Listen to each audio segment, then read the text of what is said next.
umva igihe umaze mu bubata bwa Satani, igihe umaze muri icyo kibazo kirahagije.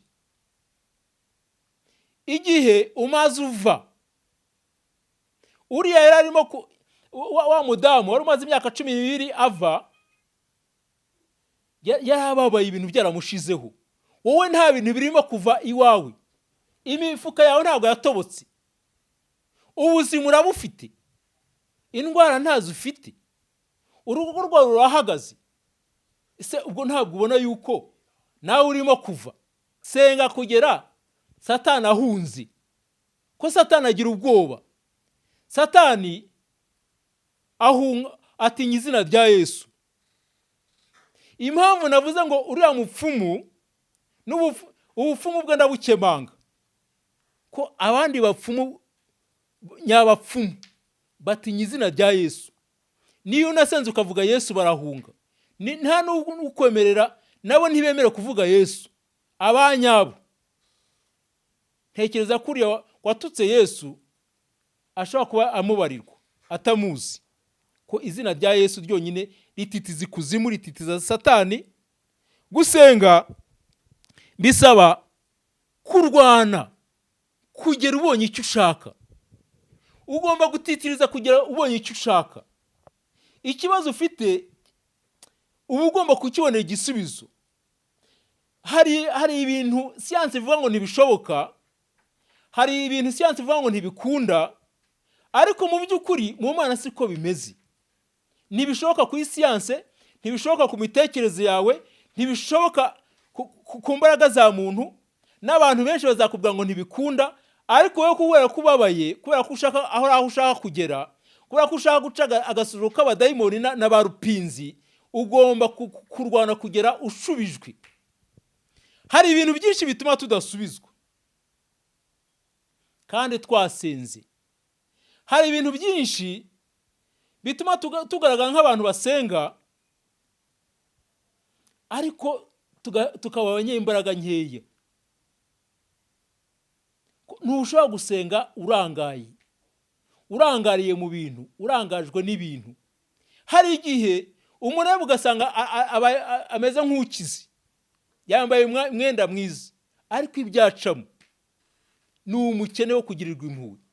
Uwo mureba ugasanga ni nk'uwagashize, ariko mu by'ukuri byacamo ni indushyi.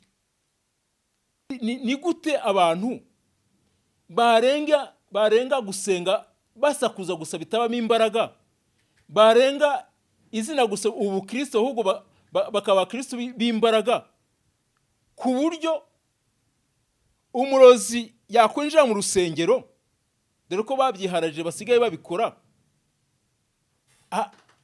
ntatinyuke kwinjiramo kubw'imbaraga zihari.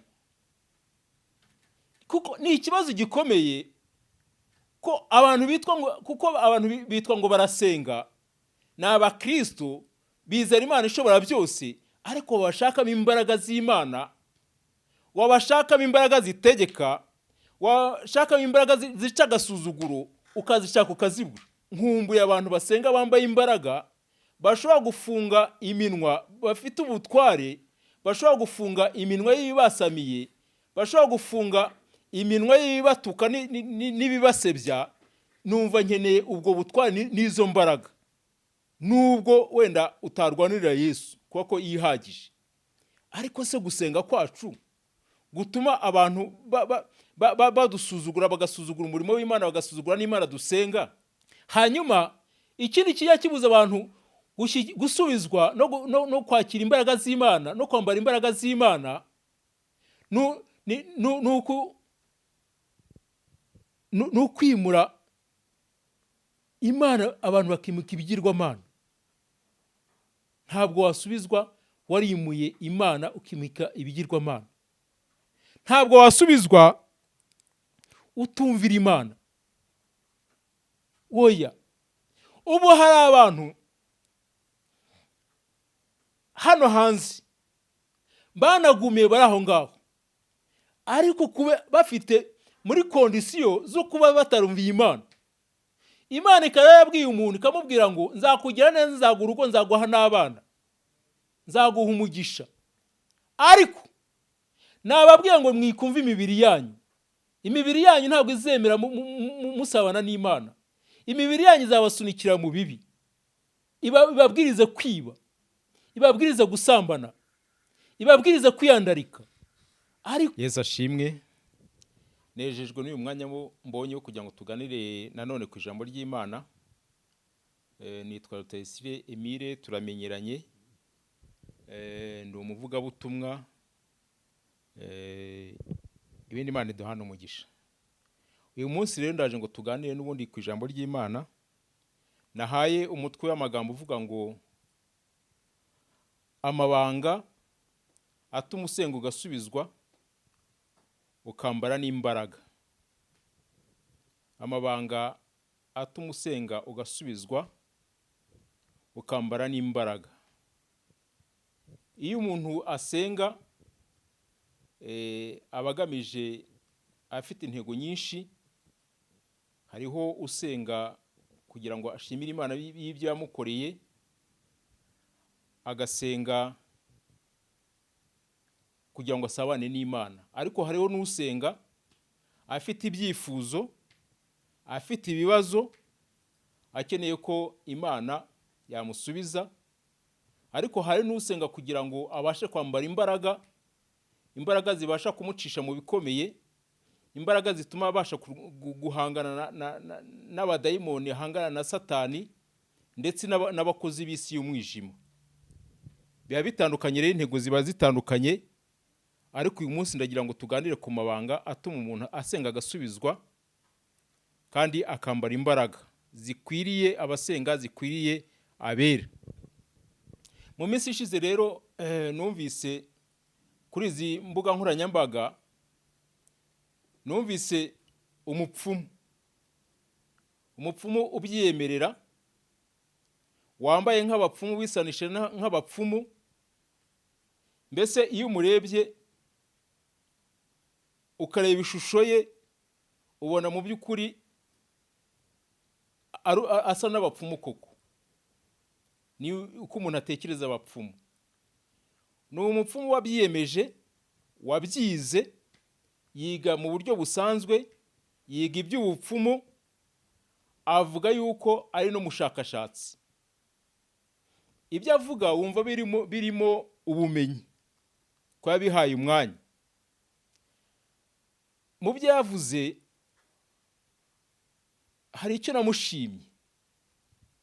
Namushimye yuko mu by'ukuri ibyo arimo birimo kuko. Usanga yarabihaye umwanya, yarabishoyemo, yewe n'umubiri we nuko ahagaze bigaragaza nyine ko ari umupfumu. Icyo namushimiye ko yabigiyemo kuko. Njya nanga umuntu winjira mu bintu ntabibemo. Umuntu agasenga ariko adasenga.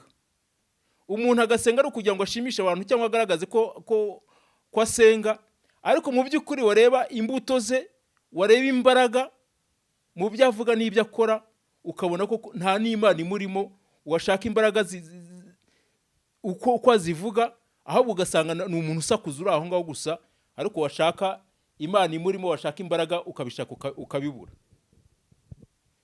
Icyo nawe kimushimiye. Ariko hari ikintu namugaye ko yatutse Yesu. Yaramututse, amutuka igitutsi cy'inyandagazi, amutuka igitutsi kibi cyane umuntu atabasha gusubiramo. Mu by'ukuri nasanze ni igitutsi cya kindi ni kimwe muri bya bitutsi biba mu mandwa, ni abazizi. Nashatse wenda kucyita ngo ni igitutsi cyo mu bashumba, ariko nsanga abashumba b'uyu munsi bashobora kuba batazi gutukana nk'abakera. Koko inka z'uyu munsi basigaye baziragira mu biraro, ziba mu mafamu, harimo iterambere. Ntekereza ko batagitukana nka kera, ariko yatutsi Yesu amutuka igitutsi kibi. Icyo gitutsi cyarambabaje rero, cyarambabaje. Ibindi byo yakora, ibyo yakoze byo gutukana nta gitangaza kirimo. N'ubundi igitutsi yazanye n'icyo mu mandwa, niho yarerewe, nibyo abamo, ni nabyo yizereramo, nibyo yemera, nta gitangaza kirimo. Ariko muri icyo gitutsi nabonyemo gutinyuka gukabije, guhangara, nabonyemo no kwigerezaho. Kuko uwo yatutse ashobora kuba atamuzi, ariko nanone byaje gutuma nkemanga n'ubupfumu bwe. Kuko ubundi iri zina Yesu ni irisitari, ni izina rizwi ku isi yose, ryemerwa n'abantu barenga miliyari zingahe ku isi, zirenga 2. Ni umusitari rero, nta naho ahuriye nawe. Kumutuka rero nasanze ni agasuzuguro yashyize kuri abo bantu, ariko ni no kwigerezaho. Hanyuma ndatekereza ngo umuntu yakora iki? Numvise mbabaye, ndavuga ngo umuntu yakora iki? Ariko nza kwibuka yuko Yesu atari ikigirwamana, ntabwo yirwanira, nta umurwanirira.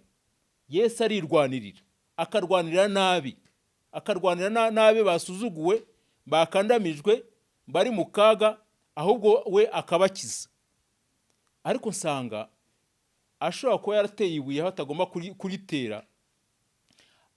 Nsanga hari aho yajombye agashinge atagomba kugashinga, nsanga yigerejeho rero. Hanyuma bituma ndatekereza ngo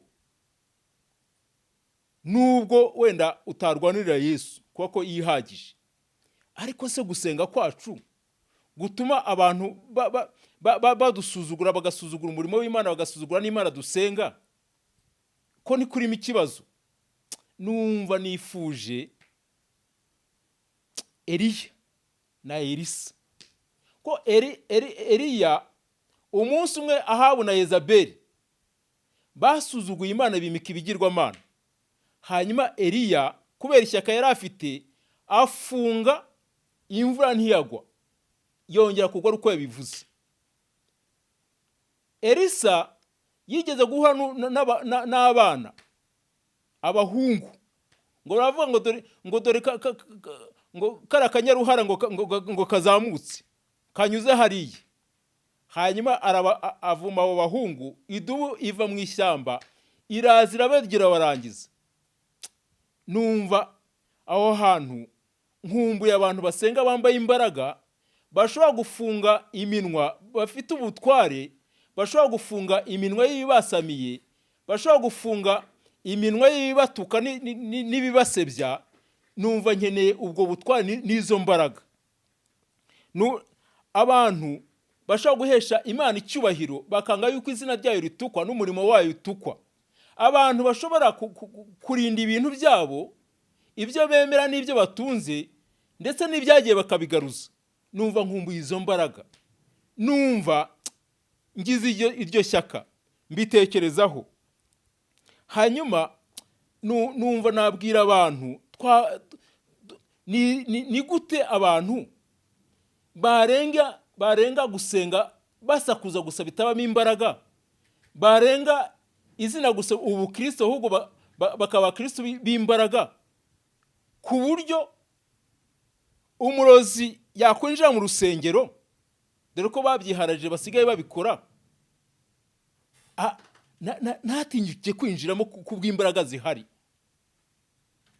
Kuko ni ikibazo gikomeye ko abantu bitwa ngo barasenga, ni abakristo, bizera Imana ishobora byose, ariko wabashakamo imbaraga z'Imana, wabashakamo imbaraga zitegeka, washakamo imbaraga zica agasuzuguro, ukazishaka ukazibura.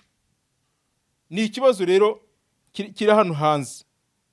Dukeneye rero ko tugira imbaraga, dusenga tukagira imbaraga, tukaba abanyembaraga, babandi batajya impaka n'abadayimoni, n'abarupinzi, ku buryo umuntu atinya gutuka Imana dusenga, agatinya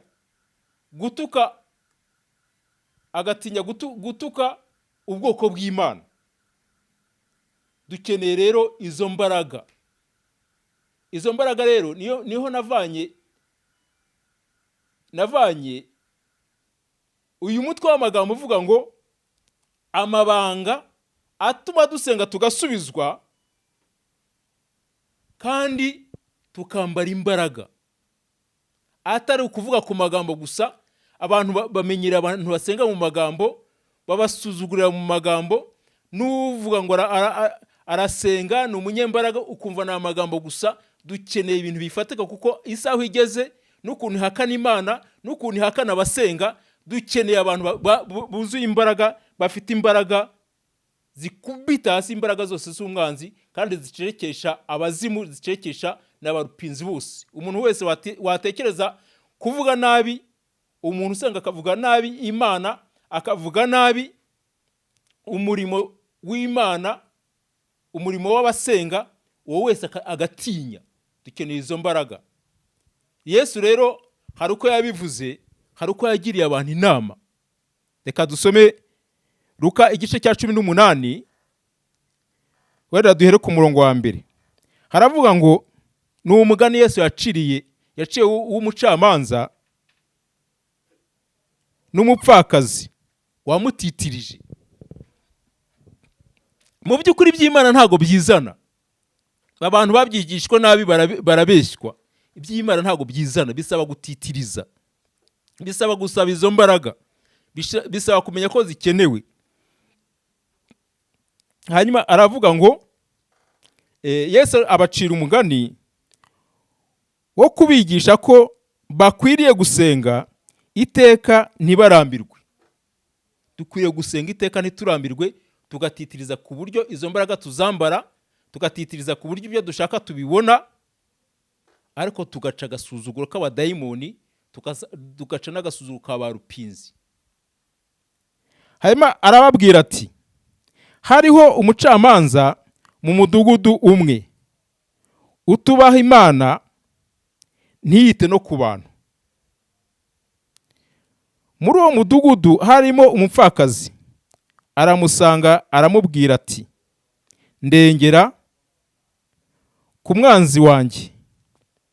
Amara iminsi atemera, ariko aho ageze aribwira ati, nubwo ntubaha Imana kandi sinite ku bantu, ariko kuko uyu mupfakazi anduhije ndamurengera, ngo adahoraza iminsi yose akandushya. Nuko umwami Yesu arababaza ati, nimwumvise ibyo umucamanza ukiranirwa yavuze? Ubwo bibaye bityo, Imana se yo ntizarengera intore zayo ziyitakira ku manywa na nijoro?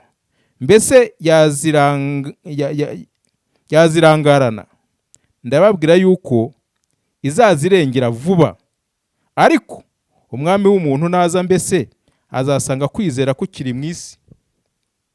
Yesu arabaza ngo, mbese muracyafite ukwizera kw'ibyo dusengera twabihabwa?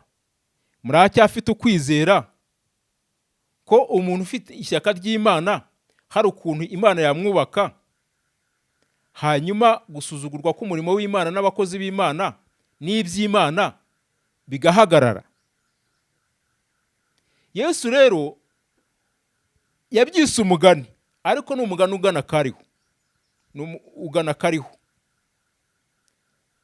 Ngo hariho umucamanza utarubahaga Imana ntiyite no ku bantu, agasuzugura Imana. Gusuzugura Imana bivuga yuko ntiyitaga ku by'Imana ivuga, ku mahame y'Imana, ntiyagiraga urukundo rw'abantu b'Imana, mbese iby'Imana yabishyiraga ku ruhande. Ariko haza umuntu wari wararenganye w'umupfakazi, hanyuma aratitiriza kugira ngo abone igisubizo cye. Amuhoza inkeke kugira ngo abashe gusubizwa. Hari umuntu wamurenganyaga Bibiliya itavuga, ariko bigaragara ko yari yaramuzengirije. Binashoboke ko uyu mupfakazi yari yaratakiye n'abandi bandanya no ku bandi bamwaka n'ibiguzi ntibamugezayo, cyangwa banamugirijeyo, arangije ntibagira gute, ntiyamukorera ibyo agomba kumukorera. hanyuma arangije avuga ati uko byagenda kose, nubwo uyu muntu ari mubi, atemera Imana, adashaka no kunkemura ikibazo, ariko nanjye ngiye kujyayo mpaka agikemuye. Hari ibintu tutazabona ngo tubone gutyo gusa mu gusenga byizane. Hari mu gusenga habamo kurwanirira uburenganzira bwawe, habamo kurwanirira icyubahiro cyawe n'agaciro kawe, habamo gusenga gutitiriza kugera ubonye icyo ushaka. Hanyuma Yesu arangije avuga ngo mbese niba uyu muntu utarubahaga Imana ntiyite no ku bantu, uyu mupfakazi amutitirije kugera abonye icyo ashaka, ni gute abantu basenga babwira Imana yabatoranyije, Imana ibazi, bayibwira ngo ibarengere ntibarengere? Ni gute bitakunda? Hari igihe rero abantu babeshya abandi ko gusenga bisaba gutitiriza, bisaba kumenya icyo ushaka, bisaba kugira amabanga yabyo, bigira protokole binyuramo. Ntabwo ari ibintu byikora. Bigusaba yuko hari ibyo uharanira kugira ngo ugereho, ugasenga, ukizera. Ariko muri uko kwizera hari ibyo ugomba kwiga, hari ibyo ugomba gusiga, hari ibyo ugomba kwinjiramo, hari uko ugomba kwitwara kugira ngo ubashe gushyikira ibyago. Ngewe ngaya abantu basenga, ariko ugasanga barasenga ariko imbaraga bavuga z'Imana yabahamagaye, imbaraga bavuga z'Imana basenga ntizibagaragaraho. Abantu bagasenga bari mu bapfumu, bagasengana nabo mu rusengero, n'abarozi bagasengana, umurozi agasenga agataha ntacyo abaye, agataha nta kimukoze, imbaraga zitamukozeho, neje akagaruka, neje ubundi akagaruka. Abantu bakumva bari bimeze neza, nta kibazo gihari. Ntabwo wamwirukana kuko yaje, ariko impamvu yaje aho ngaho akanahatinda, akongera agasohoka, akazongera akagaruka, ni uko itorero rifite ikibazo, izo nsengero zifite ikibazo. Ziramutse zifite imbaraga, ntabwo umurozi n'ibyo yambara yabyinjiza hariya. Dukeneye ko dusenga, umwuka wera akaza agakora, imbaraga z'Imana zikatugaragaraho, abantu bakava mu magambo, gusenga bikava mu magambo, abantu bakuzura imbaraga zituma abarozi n'izindi mbaraga z'umwijima zitinjira mu rusengero. Uko niko abantu bagomba kugira. Hari amabanga rero, kugira ngo ubasha kugera kuri urwo rwego, hari uko ugomba kwitwara, hari ibyo ugomba kumenya. Gusenga ni intambara. Kugira ngo wambare imbaraga ubasha gusubizwa, impamvu usaba kugira ngo usubizwe, usengera ibintu kugira ngo ubibone, nuko mu by'ukuri uba wemera ko mu buzima busanzwe bwo gukora, mu mbaraga zawe bwite, ziturutse mu mitekerereze yawe, mu mikorere yawe, cyangwa mu byo utunze, bidashobora kuguhesha ibyo ngibyo usengera. Ni intambara rero. Iyi si, iyo wowe n'isi harimo imbaraga z'umwijima zitagaragara ko zizengereje abantu, zituma abantu batagera ku byabo. Iyo ni intambara rero y'umwuka ugomba kurwana, ariko ugomba kumenya ngo intambara ndwana ni iyihe, ndarwana iyihe ntambara, intwaro nakoresha ni izihe. Ukamenya impamvu usenga, ukamenya n'ibyo usengera. Ntabwo ari ukugenda gutyo gusa. Gusenga arabitegura, gusenga ni habamo gutekereza. Se intambara urwana ni iyi. Niba ushaka gusubizwa, ugashaka kwambara imbaraga zituma bamwe muri bapfumu batatujya hejuru ngo batuke Imana, batuke Yesu, nubwo bamutuka ntitumurwanirire nkuko bajya barwanira izindi mana zabo, ariko dusangamo agasuzuguro. Ugomba kumenya intambara urwana rero. banza umenye intambara urwana. Intambara urwana ni intambara yazanywe n'ibyaha byawe, ngo ubanza wicuze, ubanza usaba imbabazi, ngo uyeze ku Mana, hanyuma nayo ikugirire neza. Intambara urwana iraturuka ku bigeragezo, ni ishuri urimo ngo wikomeze ku Mana yawe. Intambara urwana niyo washoweho na Satani, ngo umenye intwaro umuteza. Ese muri iyo ntambara witwa nde? Iyo Imana ivuganye nawe, iyo Imana ikuvuze, iyo ikubona, irakubwira ngo mwana wanjye ndi kumwe nawe, cyangwa irakubwira ngo mwana w'umuntu, witwa nde muri iyo ntambara? Ese ibyo usengera byo urabizi?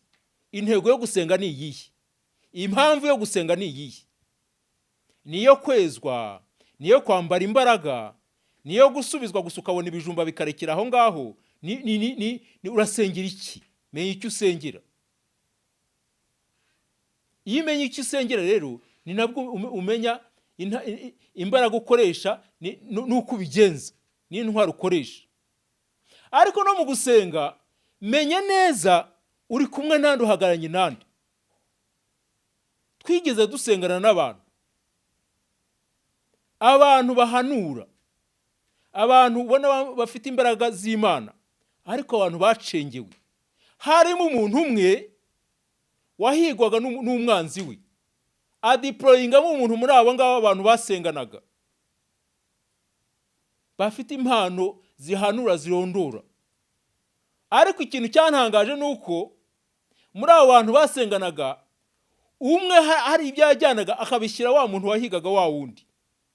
Amakuru yose ijuru rimanuye, amakuru yose ijuru rizanye, yose akikura akajyana akayamushyira. Muri iyo ntambara urwana, muri izo mbaraga ushaka kwambara, muri ibyo bisubizo ushaka, uri kumwe nande, urimo uragendana nande? Menya uwo mugendana. Ese kushaka imbaraga, ugashaka gusenga, ugashaka gusubizwa, uri kumwe n'Imana cyangwa uravangavanga? Urajya gusenga, urashaka gusubizwa, urashaka kwambara izo mbaraga Imana yemereye abayizera, abayiringira, ariko ufite ibyo wambariyeho. Urasenga ariko ukajya no mu bapfumu. Wameshe kamwe niba wemera Imana, ukizera Imana, hanyuma ukagendera n'Imana. Gusenga bisaba kurwana kugera ubonye icyo ushaka. Ugomba gutitiriza kugera ubonye icyo ushaka. Ikibazo ufite uba ugomba kukibonera igisubizo. Hari ibintu siyansi ivuga ngo ntibishoboka, hari ibintu siyansi ivuga ngo ntibikunda, ariko mu by'ukuri mu Mana siko bimeze. Ntibishoboka ku siyansi, ntibishoboka ku mitekerereze yawe, ntibishoboka ku mbaraga za muntu. N'abantu benshi bazakubwira ngo ntibikunda, ariko wowe kubera kubabaye, kubera ko ushaka aho ushaka kugera, kubera ko ushaka guca agasuzuro k'abadayimoni n'abarupinzi, ugomba kurwana kugera ushubijwe. Ugomba kurwana kugera ushubijwe. Ntibikunda ku bantu, ntibikunda ku bitekerezo yawe, ntibikunda ku byo wiringiye, ntibikunda no kubera n'ibiguca intege n'amagambo wumva hari inyuma, ariko urwana kugera ugeze ku cyo ushaka. Turashaka abakristo batandukanye nabo uyu munsi. Turashaka abavuga ubutumwa batandukanye nabo uyu munsi. Bavuga Imana ku munwa, ariko Imana itari ku mutima. Bavuga gukomera kw'Imana, ariko bashaka gukomera kw'Imana ntubaboneho gukomera kw'Imana. Ugasanga na amagambo no gushyushya amarangamutima, ariko ntibakanga indwara, ntibakanga abadayimoni, ntibakanga na barupinzi birwo bakandagira umurimo w'Imana, bakandagira n'abakozi b'Imana. Agasuzuguro kabaye kenshi, n'abapfumu basigaye badutinyuka, abarozi basigaye badutinyuka, kubera imbaraga nkeya ziri mu gusenga. Senga rero kugera ugeze ku rwego rwaba Eliya na Elisa, ari kuca agasuzuguro. Turambiye agasuzuguro k'abadayimoni, turambiye agasuzuguro k'abarupinzi, turambiye agasuzuguro k'abadayimoni, turambiye agasuzuguro k'abarozi mu rusengero, mu murimo w'Imana. Turakarambiwe. senga, wirinde kugendera mu kigare. Hari ibisubizo utazabonera mu kigare, hari ibitekerezo utazabonera mu kigare, bigusaba kwicara wowe ku giti cyawe ukitekerezaho, ugatekereza ku buzima bwawe, ugatekereza no ku buzima bw'abandi, ariko utari mu kigare. Reka kwigana abandi. Bara wigana basa n'abagezeyo, uzapereze neza umenya aho byavuye. Hari uturago, hari ahantu bicaraga, ikibuno cyari cyarafatanye naho bicaye, bari bafite ibiro bya ntabyo, inzara yari yabishe. Uzababaze, uzaperereze abariya bose ubona. Hari ibihe baciyemo, hari ibihe baciyemo kugira ngo babone imbaraga z'Imana. Hari ibihe baciyemo kugira ngo bagere aho bageze uyu munsi nawe wifuza. Ntabwo iby'Imana byizana ntibakababeshye, ntibabwirwe ngo fata akira. Urakira biturutse hehe? Imana mubanye muti? Gusenga kwawe ni ukuhe? Urasenga uzabimarisha iki? Ni Imana n'ibiguzabimarisha iki? Ugambiriye iki? Umugambi wawe ni uwuhe? Menya aho abantu baciye. Hari umuntu nzi wigeze kuduha ubuhamya ko yamaze imyaka 5 afite igitanda na matura nziza, ariko atayiryamaho, aryama ku karago ahantu hararasenga. Uwo muntu ashaka kuzambara imbaraga nk'izi. Ejo cyangwa ejo bundi wowe uzashaka kwirukana abadayimoni, uzabirukanisha izihe mbaraga? Ibintu byose ntabwo bica mu masengesho, nubwo byishingikiriza ku masengesho. Hari ibintu uzabona kubera ko wabirwaniriye, hari ibintu uzabona kubera yuko washyizemo ubwenge, washakisha ababifite kandi ukabageraho, ndetse ukabivanayo. Ntabwo byizana. Muri ubu buzima niba kuguhamagara bwo kwinjiramo, ndashaka ko abantu binjira mu mbaraga, abantu basenga bagasubizwa, ariko ntibwo byizana. Isi nireke kubabeshya, Satani nareke kubabeshya, nareke no kunyura muri abo ngabo bose bababeshya, barabaca intege bakababeshya.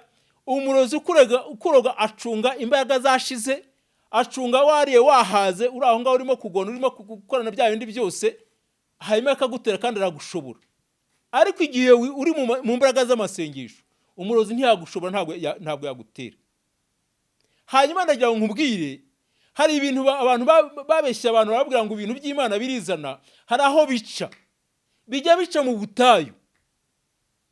Menya ubutayu urimo, menya uko ugomba gusenga n'uko ugomba kwitwara. Hari ubutayu bwa bundi bwumagaye, tubugiranye na bwa bundi buri hano hanze bw'umucanga, butagiramo igiti, butagiramo imigezi, butagiramo amazi, butagiraho umuntu yakwihisha. Buriya butayu iyo umuntu aburimo aba ari wenyine, ntabwo ashobora kubona aho yugama. Ni ubutayu butwika ibirenge, bugatwika umutwe, bugatwika umubiri wose, kuko nta bwugamo bubamo. Ni ubutayu bugenda bugatwika umutima bikawushiririza. Ariko urahirwa niba warinjiye muri ubwo butayu. Kuba utarapfuye, ibanga rihari ni ugusabana n'Imana. Aho ngaho niho iyo wageze aho ngaho usabana n'Imana, aho ngaho niho imbaraga ziva. Hari abantu benshi bagiye babihubukamo bakicira inzira, ariko aho ngaho ntuzabona abakugamisha, ntuzabona abakubwira ngo tukumarire iki. Ni wowe na Yesu wenyine. Iyo wageze aho ngaho rero, aho niho hava imbaraga. Abantu benshi banyuze aho ngaho, banyura ahantu batawe n'abantu, banyura ahantu batabona ubufasha ubwo ari bwo bwose, bavana amaso ku bintu, bayavana ku kintu icyo ari cyo cyose, cyane cyane ko nta n'ikintu na kimwe bari batunze, ariko bahanga amaso Yesu. Uwageze aho ngaho akahava, Yesu akamuvana, yahavanye imbaraga. Nubwo bamwe barimo kubivanga uyu munsi, ariko imbaraga ziva aho ngaho, ziva kuva mu bantu, zikava mu bintu. Hanyuma amaso umuntu akahanga Yesu, Yesu akamwambika imbaraga, Yesu akamusubiza, akamuha iby'umumaro, akamugira uw'umumaro, akamugira uw'agaciro. Ibyo gusenga, imbaraga zo gusenga ziva aho ngaho, ibanga ni aho ngaho. Hari n'ubundi butayu umuntu akubitirwa hagati, ukamureba ukabona afite icyubahiro, nawe hakaba igihe yitwaye nk'ufite icyubahiro, ariko icyubahiro cyaragiye kera. Hari igihe umureba ugasanga ameze nk'ukize, yambaye umwenda mwiza, ariko ibyacamo ni umukene wo kugirirwa impuhwe. Uwo mureba ugasanga ni nk'uwagashize, ariko mu by'ukuri ibyacamo ni indushyi. Hari igihe umureba umuntu ubwo butayu, hari igihe usanga afite abavandimwe, afite imiryango, ariko ugasanga ahagaze wenyine nk'igiti. Ubwo butayu ni ubutayu bubaho umuntu agakubitirwa mu bintu no mu bantu, hagati umva ukababamo, ariko ntihagire umuntu n'umwe ukureba, ukaba nkaho utagira abavandimwe kandi ubafite. Ahubwo bakarengaho kugira ngo bagufashe, bakajya gufasha rubanda hariya, bagakoresha ubukwe ntibagutumire. Hari igihe wibwira ko ufite inshuti, ariko inshuti ntazo ugira, ari izikuryajya gusa. Mwana ubwo butayu hagati y'abantu n'ibintu, hari n'igihe ubuhari ukaba uri mu rusengero usenga, abantu bakavuga urukundo, ariko inzara ikakwiciramo. Abantu bakavuga urukundo no gufasha abantu, ukambara ubusa bahari. Ubwo butayu bubaho, ariko Yesu ashimwe, aho ngaho wamenye ubwenge abisohokamo, akabivamo, akavana amaso kuri bya byubahiro byose adafite, akavana amaso ku nshuti zimuryajya adafite, akavana amaso ku bavandimwe batamwitayeho, ahubwo amaso akayahanga ku nshuti nyanshuti, ari we Yesu. Yesu ni inshuti nyanshuti. Yesu ni inshuti nyanshuti. Niwe wenyine ujya uvana umuntu aho ngaho. Kandi yahakuvanye, akwemeza muri rubanda, akwemeza muri ba rupinzi, akwemeza muri ba bavandimwe batakwemeraga, akwemeza mu itorero batakwemeraga, akwemeza na cya cyubahiro cyawe n'ibyo watakaje byose arabigarura, akakugira umuntu nyamuntu. Kugira ngo ubashe gusubizwa, unambara imbaraga zihiga ba rupinzi n'abadayimoni, izindi imbaraga zose z'umwijima, ugomba kubana n'Imana neza, ukagirana ubucuti n'Imana, ukamenya kuzibukira icyaha n'igisa nacyo cyose, ukamenya gusabana n'Imana, ukiyeza kugira ngo ubashe kubana n'Imana, kuko Imana irera kandi irakiranuka. Hari ibintu Imana itazaguhera mu myanda ngo ubiriremo, ubinezererwemo. Hari ibintu itazaguha, kandi ibintu byose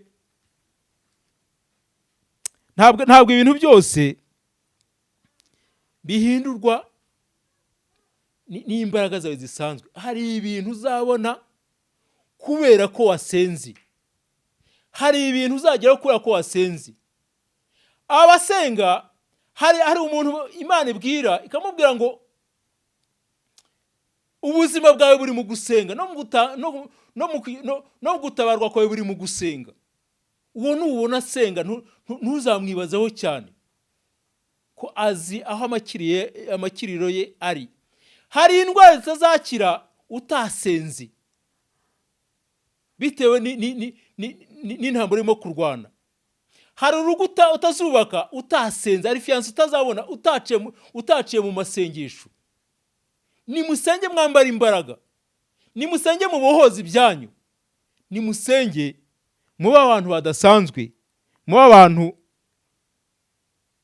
musenge amasengesho atitiriza, ariko n'amasengesho abageza ku byanyu, kugira ngo usenge usubizwe, kugira ngo usenge wambara imbaraga, utandukana n'agasuzuguro kose k'abadayimoni n'abarupinzi n'abo bapfumu bose bari hano hanze. N'izo mbaraga zose zikurwanya, irinde gutanga procreation, irinde gutanga procreation mu gusenga. Ubwo burenganzira wibuha abandi bantu, birashoboka ko uzakenera gusengerwa, abavandimwe bakagufasha, ariko witanga procreation yo kujya gusengerwa. Hano hanze abantu birirwa biba abandi, ibyo bisambo ni mu bifungira amayira, ni mu bifungira amayira. Abantu birirwa bavuga ngo mpa amafaranga njye kugusengera, bagashyiraho n'ibiguzi ngo akugire za kanyarira, za kugire hehe, akugire mu butare yongeye cyo kugusengera. Ni ibisambo, ibyo bigozi ntibibaho.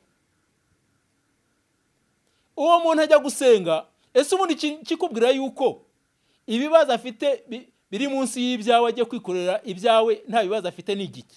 Abenshi bafite ibibazo birenze ibyawe. Kuba umuntu asenga, kuba umuntu ari ubuhanuzi, kuba umuntu ari umuvugabutumwa, kuba umuntu agaragara nk'umuntu w'Imana ntibivuze ko nta bibazo afite. Isengere we arasenga, ariko wowe ntabwo ubuse niyo yagusengera, ariko uzaperereze. Hari igihe bakubwira ngo baha amafaranga bajya kugusengera, barangiza bakicara iwabo bagatumiza, bagateka amafiriti n'izo nyama bakazirya n'ikindi kibaryohera kunywa bakakinywa. Hariho n'abarenzaho n'agahiye bakubeshya ngo barasenga, ariko izo ni inkozi z'ibibi wibemerera. Senga kugera ubonye icyo ushaka, witanga procreation, uzakomera, uzabona imbaraga uko wasenze, kandi birenze uko wowe usenga. Hindura. Bakristo ni muhindure, gusenga mureke kujenjeka. Gusenga nta wundi ubeshya, ni wewe wibeshya. Wishimisha abantu, bikora gushimisha abantu, ngo ubigire umuhango wo ku cyumweru na za liturujia nyinshi. Umukristo wo ku cyumweru ari amasengesho yo ku cyumweru, amasengesho ya rusange nta nazakugeza. Shaka umwanya wihereye n'Imana yawe, shaka umwanya ushakisha imbaraga, shaka umwanya urwanira ikibazo ufite, kuko umusengo ufite nta wundi wawukumvira. Ikibazo kikubabaje niyo watuma umuntu ngo ajye kugusengera, ntashobora kugera ahantu ikibazo kirimo kukurya. Ni wowe uzi aho ubabaye, ni wowe uzi ikikugoye. Senga kugira utitirize, kugira ubaye w'Imana ishaka, ariko nawe ushaka uw'agaciro, wambara imbaraga. Dukeneye abantu bambaye imbaraga z'Imana. Dukeneye abantu bambaye imbaraga. Dukeneye abakristo bambaye imbaraga, batajenjetse, badakandagirwa n'umwanzi uko bishakiye. Senga urenge iby'umubiri wawe ukubwira, wumvire umutima wawe ibyo ukwereka n'ibyo ukubwira. Ko amasengesho arimo imbaraga, ntabwo yumvikana n'umubiri. Umubiri urakubwira ngo uryamire wisinzirire, umubiri urakubwira ngo nejo warasenze, umubiri urakubwira ngo ariko nawe ujye ubyoroshye. Umubiri ntabwo wemera ko wiyiriza ngo usenge. Kandi Yesu yaratubwiye ngo hari umudayimoni utirukanwa no gusenga gutyo bisanzwe, usaba ko abantu biyiriza. Uwo ni Yesu yabivuze. Yesu nta na rimwe yigeze ajenjeka. Buri gihe yazamukaga umusozi agiye gusenga, ari umwana w'Imana, ari Imana. Wowe urinde ujenjekera mu masengesho?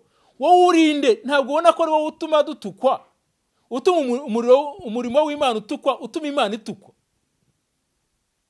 Mwahinduye gusenga, tukambara imbaraga, tugakubita abazimu, tugafunga n'iriya minwa y'abapfumu birirwa badutuka, tukabohoza ibyacu. Uyu mupfakazi wagiye gutitiriza uriya mucamanza, iyo aramuka abyihoreye, cyangwa agatuma abantu bamurerega ngo bajya kumwingingira, ntashyiraho akete, hari ikintu yari kumubonaho. Hari ibintu tuzabona twasenze, ibijya kubwira abantu ngo nimwakire, murakira ibiki? Musenge mu buhozi ibyanyu.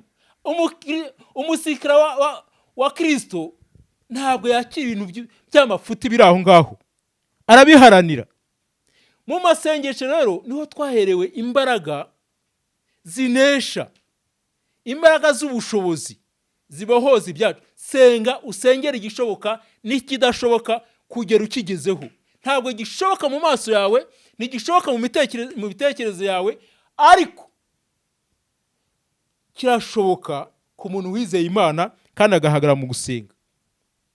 Umva, gusenga bigusaba kwirekura, bigusaba kumenya icyo ushaka, kuboroga, gutabaza no kuririra Imana n'uburenganzira bwa, kugira umuntu ugucecekesha cyangwa umuntu arebuzwe ashake kugucecekesha. Kuko igihe umaze, umva, igihe umaze mu bubata bwa Satani, igihe umaze muri icyo kibazo kirahagije.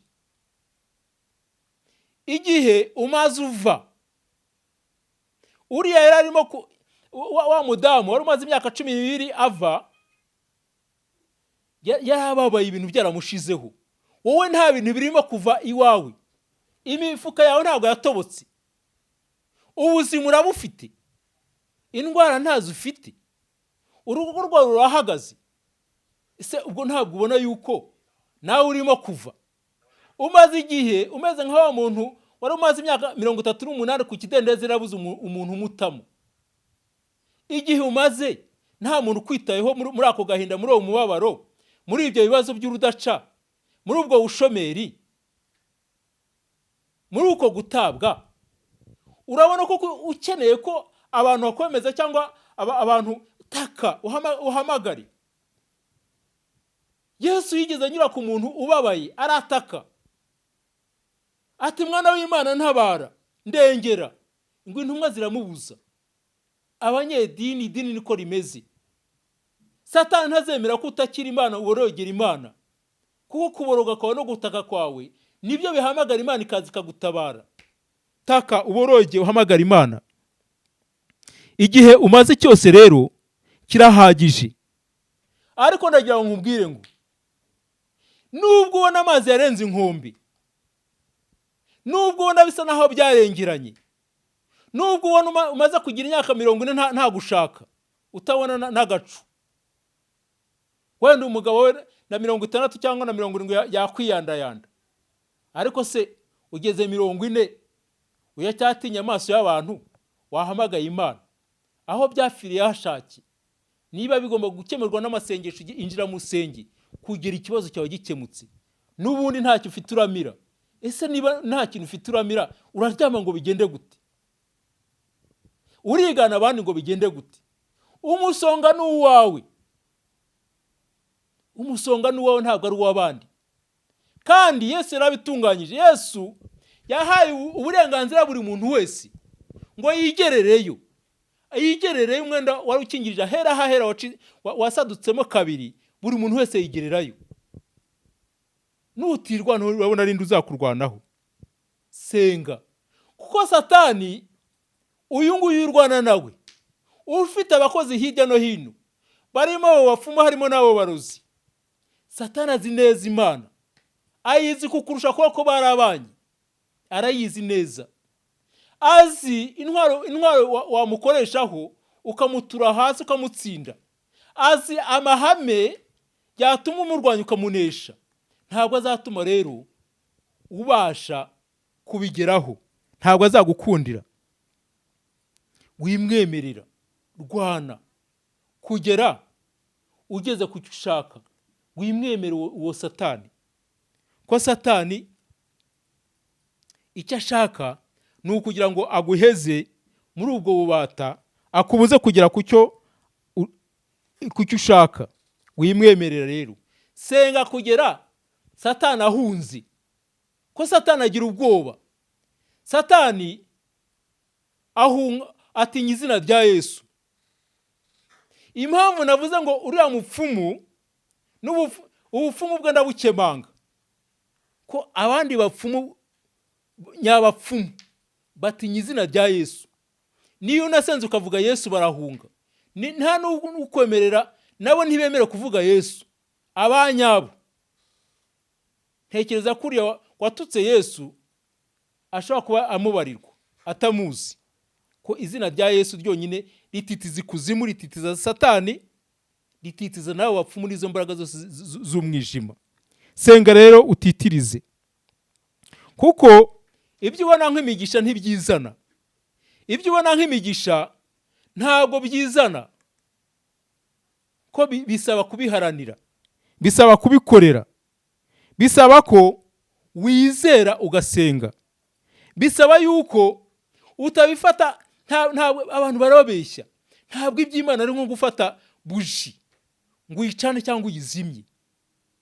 Bisaba yuko iby'Imana ubiharanira, bisaba ko usenga ukambara imbaraga, bisaba imbaraga, bisaba ubwenge, bisaba ikiguzi. Ntabwo gusenga ari iby'abaswa ntibakababeshye. Burya hari n'igihe abantu bavuga ngo umuntu arasenga ntiyize ntiyagize gute, ariko nagira ngo mbabwire yuko Umwuka Wera agira izindi mbaraga, agira uko yigisha abantu be. Imana igira uko isabana n'abantu babo, ikabashyiramo ubwenge bw'Umwuka Wera. Ntabwo ari abaswa rero. Petero yabigaragaje aravuga, baravuga ngo ba bantu igihe buzuraga Umwuka Wera, mu Byakozwe n'Intumwa igice cya 2, igihe buzuraga Umwuka Wera avuga ngo aba bantu ko tubazi ko ari abaswa, tubazi ko batize, bakabavuga indimi zacu, bazi igihe byagenze gute. Petero aravuga ngo ntabwo twasinze, ni saa 3 ntabwo twasinze, ahubwo wa wundi mwishe wadusezeranyije Umwuka Wera ni yamuwohereje. Izi mbaraga mubona niho ziva. Bisaba rero ko abantu bambara imbaraga, bakagira ubwenge, bisaba ikiguzi. Bisaba yuko abantu bava muri zone ya comfort. Iyo irimo wageze muri zone, wageze ahantu heza hishimirwa, muri comfort, iyo uri umunyabwenge, aho ngaho kugira ngo ubigumane uhagume, ugomba gusabana n'Imana, ukambara imbaraga, ukambara igitinyiro cy'Imana giturutse mu gusenga no mu gusabana n'Imana. Iyo Satani akubeshya ngo ibintu bimeze neza, nawe ubona bitameze neza, uri mu bya byubahiro udafite, uri mu nshuti zitari inshuti zikuryarya, ugaragara nk'umuntu utunze ariko ntacyo utunze, iyo comfort ikumariye iki? Bigusaba kuyisohokamo, bigusaba ko wigoma ibitotsi, bisaba yuko ufata umwanya ugasenga, ukiherera, ukava mu kivunge. Nta bintu bisubizo bizima uzabonera mu kivunge. Na hano hanze nushakira ibitekerezo bizima mu kivunge ntabyo uzabona. Cyokora ushobora kuvomamo ibitekerezo, ariko igitekerezo kizima kiva mu bantu bakeya, abantu bahuje, abantu bagendana. Umuntu mudahuje ntugatindane nawe. Hari ibyo utazabona rero muri iyo zone ya comfort. Bisaba yuko witandukanye n'ibigirwamana, ukareka ibigirwamana. Hari ibintu utazabona uri mu bwami bw'ibigirwamana. Hari ibintu utazabona uri hahandi Imana itakubona, Imana idasabana nawe. Aburahamu kugira ngo abone igisubizo yabanje kuva kwa Setera, Imana imuvanayo. Yasaga n'ususurutse, ari mu buzima bususurutse, ariko bw'ibigirwamana. Bishoboke ko yaryaga agahaga, yarambaraga neza, yari afite n'ibyiringiro by'ejo hazaza, ariko hari ibintu Imana itazaguhera mu bigirwamana. Hari ibintu itazaguhera mu bigirwamana. Ntukagendere n'abantu batumvise ijwi ry'Imana. Ntugahagurukane na Baroti. Baroti baragukerereza. Baroti mugabana ibyawe. Baroti banusura ku migisha yawe. Ntukagendere na Baroti. Hari ibintu utazabona uhagaze ahantu hari ahantu uzahagarara, hari ibintu uzahagararamo, Imana ntimugendane, yewe n'amasengesho yawe ntiyumvikane, ntanasubizwe. Hari ibintu uzahagararamo by'ibyaha, by'umwanda, imbaraga z'Imana ntimukorane, Umwuka Wera ntimukorane. Birasaba rero ko ubivamo. Nugirirwa amahirwe, Imana izabanza igucure, ariko igucure iguhindura uwo ishaka. Nimara kugucura cyangwa se nagukamuremo, igakamuremo biriya byose, ikuvanemo inkamba, wa mugani wa ya ndirimbo, igukamuremo biriya kugira ngo ibashe kuguha iby'umugisha, ikugira uw'umugisha, nawe uhinduke umugisha. Hari ibintu utazabona bitewe n'ibyo uhagazemo, n'ibyo urimo. Hari ibintu byinshi bituma tudasubizwa kandi twasenze. Hari ibintu byinshi bituma tugaragara nk'abantu basenga ariko tukaba abanyembaraga nkeya. Ntushobora gusenga urangariye mu bintu, urangajwe n'ibintu. Ko Imana ntabwo wayibeshya. Nawe uzarebe niyo uganira n'umuntu, mukaganira n'umuntu urimo gucatinga, uyu munsi bireze, wasuye umuntu cyangwa yagusuye, ugasanga umuntu yibereye kuri chat, arimo aracatinga, arimo araganira n'undi muntu. Uwo muntu muzahuza urugwiro gute? Uwo muntu muzamubwira ikintu acyumve? Azakubwira ikintu se cyumve?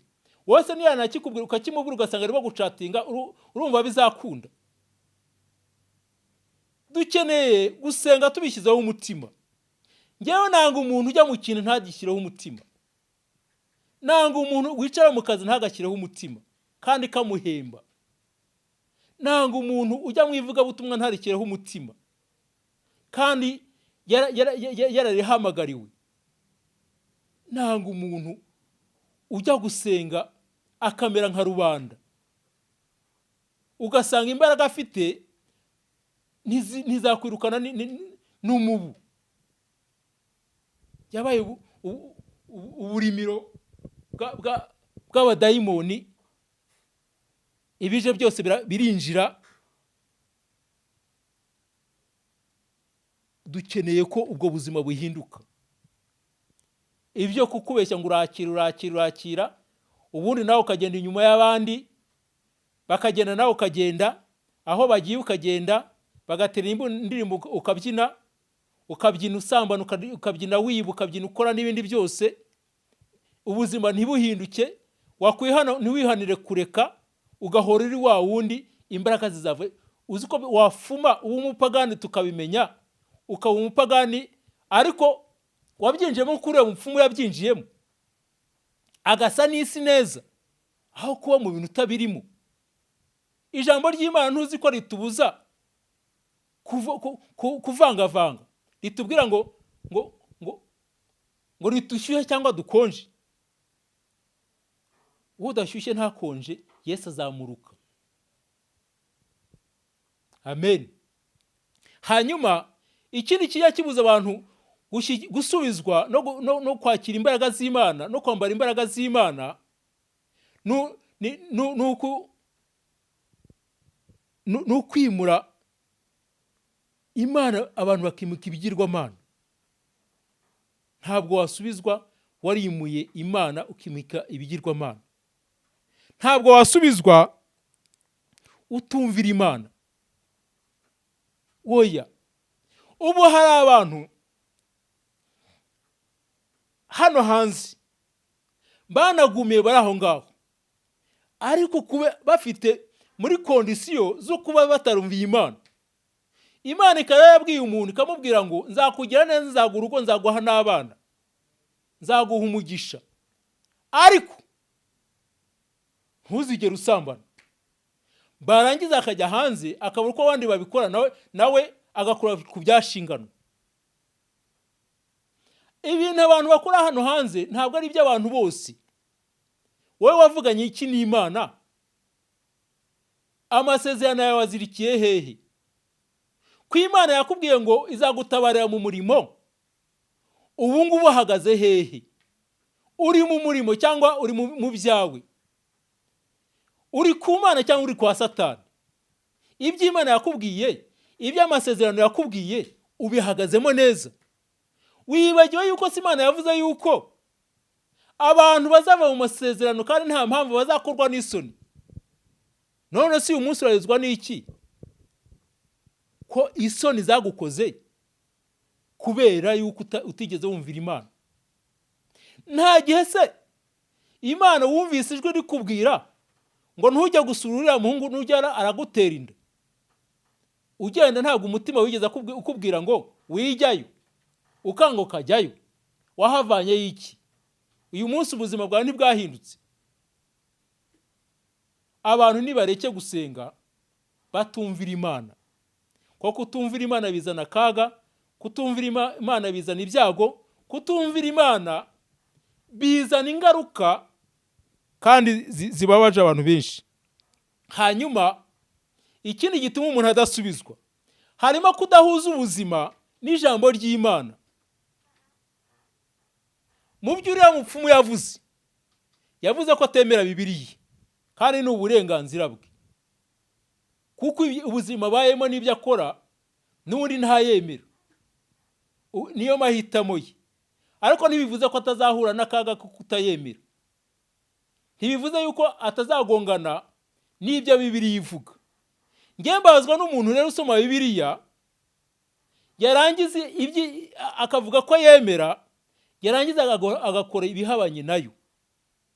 Undi muntu mbabaza ni umuntu utunze Bibiliya akayitunga nk'umurimbo, ariko ntayisome, ntayivome mu bwenge ngo ayivomemo amahame agomba kumuherekeza muri buno buzima, agomba kumunyuza mu bihe ibingibi turimo bikomeye bigoranye. Nubwo abantu bitera ikinya, bakirema agatima, bakitera amajeki, ndagira ngo mbabwira ko isaha irimo kugana ikeneye intwari, ikeneye intwarane, ikeneye abantu bambaye imbaraga z'Imana, ikeneye abantu basenga Imana batayiryarya, ikeneye abantu buzuye imbaraga zicarenginga isi n'ibitekerezo by'isi, ikeneye abantu bafite imbaraga batanyegagezwa n'ibiriho birimo kunyeganyeza abandi, kandi bitazareka gukomeza kubanyeganyeza. Umuntu uzakomera muri buno buzima, muri bino bihe, ni umuntu Yesu akomeje, ni umuntu wubakiye kuri Yesu, ni umuntu ukomejwe na Yesu. Ibindi byose barababeshya, ababwira ngo nimwakire, biroroshye, n'aka kanya, gitangaza n'aka kanya, barababeshya. Hariho ikindi gituma abantu batakira, ni ukutamenya amahame y'ijuru n'ayahe ku buzima bwa kuri iyi si. Ese niba unayazi uyahagazemo? Bibiliya yakubwira ngo ntugakore iki ngiki, nukora iki ngiki dore ni iki ngiki. Nutubaha Imana uzahura n'ibi ngibi, nutemera Imana uzahura na biriya. Ayo mahame urayazi, urayasoma. Nimwige, nimushakishe, mwe mu bintu mubirimo. Ibyo utazi uyoboza Umwuka Wera, ubaza Imana. Ikindi gituma umuntu adasubiza no kumenya umuntu uwo ari we n'agaciro ke. Abantu aha hanze bahindutse udutaro tuyora imyanda. Isi irabayoza imyanda. Abakobwa bahindutse udutaro tuyora imyanda, bishoye mu busambanyi. Ntushobora kumenya niba ari umukobwa niba ari umugore. Bigize nk'ingoma z'abaporoso. Uduhungu natwo kubera gukunda ibintu turi muri bashugamami. Abakobwa bari muri bashugadati. Ubwo ntabwo ubwo agaciro kawe urakazi. Imana yakuremeye se kugira ngo uyandarike uri aho ngaho. None se imigisha mushaka muri mu byaha mutazi agaciro kanyu, mutazi abo muri bo muri Yesu, ni iyihe muyimbwire, muhindukire muve muri ibyo ngibyo. Kutamenya agaciro kacu, kindi no kutamenya inshingano muri ubu buzima turimo. Mu byo dukora, inshingano zacu ni izihe? Imana yaguhamagariye iki? Ubihagazemo? Urashaka gusubizwa? Ese niyo Imana itari mu byawe, niba utari mu by'Imana, kuki wowe ushaka ko Imana iba mu byawe? Ibyo ushaka biri mu by'Imana igushakaho. Kora iby'Imana ishaka, ibindi ntibikureba. Wishukwa n'isi. Ikindi gituma abantu hadasubizwa ngo bambare n'imbaraga, ntago abantu barimo kwihangana, byararangiye, byarashize. Izo mbaraga ntazo bafite. Nababwiye ngo mwikumva imibiri yanyu. Imibiri yanyu ntabwo izemera musabana n'Imana. Imibiri yanyu izabasunikira mu bibi, ibabwirize kwiba, ibabwirize gusambana, ibabwirize kwiyandarika. Ariko ntabwo Imana ari byibashakamo. Nimwemere mutozwe, mwemere munyura ahantu Imana ibunyuza hano ibatunganye. Buriya butayu mwemere mubunyuremo, mwemere mucurwe, mwemere Imana ibakamuremo ibintu bituma mutakira imigisha. Uko niko kuri isi ntabwo izabibabwira. Bamwe mu bashumbye ntibazabibabwira, ariko iby'Imana ntabwo byizana, ntabwo byizana. Uzabihabwa nuko wahagararanye n'Imana, uri mu bwami bw'Imana. Wimitse ubundi bwami, ubwami bwo kwa Satani, ubwami bw'umwijima, none urashaka ibyo mu bwami bw'Imana. Gute se? Yesu yigeze abwira umugore, aramubwira ngo ntabwo iby'abana b'Imana bihabwa imbwa, yirwanaho. None se murashaka yuko iby'Imana nabyo no mu bwami bw'Imana bihabwa n'abo ngabo bose batayubaha, batayubahisha, ahubwo bayisuzuguza? Yesu, Imana yatugiriye neza. Imana yatugiriye neza iduha Yesu. Muri Yesu Kristo ntabwo twahawe agakiza gusa, nta nubwo twahawe kubabarirwa ibyaha, ahubwo twahawe ibirenze ibyo ngibyo. Twahawe n'ubuzima bwiza, duhabwa n'icyubahiro, duhabwa n'imibereho myiza, duhabwa n'ubwiza bw'Imana, duhabwa agaciro. Abantu nibarenge aho ngaho bamenye yuko nyuma y'agakiza Yesu yatuzaniye, ariko yaduhaye n'ibindi. Ngo Imana yafashe imigisha yose iyibumbira muri Yesu, irangije iramuduha. Abantu ntibahumuke, bamenye ko ari ab'agaciro. Icyo utazemera ko ari icyawe ntabwo uzagitunga, icyo utazemera ko ari icyawe ntabwo uzagiharanira. Gusenga bigomba kutugira abo tugomba kubabo, bigomba kutuzanira agaciro, bigomba gutuma twubahwa, bigomba gutuma Imana yacu yubahwa, bigomba gutuma umurimo w'Imana wubahwa. Gusenga nimureke bitwubakire ibyiringiro bizima byubakiye kuri Yesu. Tureke gushukwa n'amarari y'iyi si, tureke no gushukwa n'amasisiteme y'iyi si atubaha Imana ngo anayubahishe. Nimureke dusenge, tubyinjiyemo. Tureke gushukwa n'ibya hano hanze bidahesha Imana icyubahiro, ariko natwe bitaduhesha icyubahiro. Nimureke dusenge, duhindure ubuzima bwacu, ariko duhindure ubuzima bw'isi. Nimureke dusenge, twambara imbaraga zituma tudasuzugurika, Imana idasuzugurika n'umurimo udasuzugurika. Nimureke dusenge, ibintu bihinduke. N'umuntu ushaka kukuvugaho ajye abanza ababwe, agira ubwoba bwo kukuvugaho, kuko wambaye imbaraga. Nimureke dusenge, abantu bubaha umurimo w'Imana, abantu bubaha abakozi b'Imana, abantu bubaha abakristo. Nimureke dusenge, ibintu bihinduke. Nimureke dusenge, Imana ihabwe icyubahiro. Mana dusenga, Mana ikomeye, Mana yo kwiringirwa kandi Mana yo kwizera. Icyubahiro ni icyawe, no gukomera ni ibyawe. Tugusabye umwuka wera, umwuka wera utanga imbaraga. Turagusabye Data wera, kugira ngo tugirire neza. Iryo ni ryo sengesho ryanjye ry'uyu munsi. Nsengeye buri muntu wese uvuga ko asenga, uri muri uyu murimo.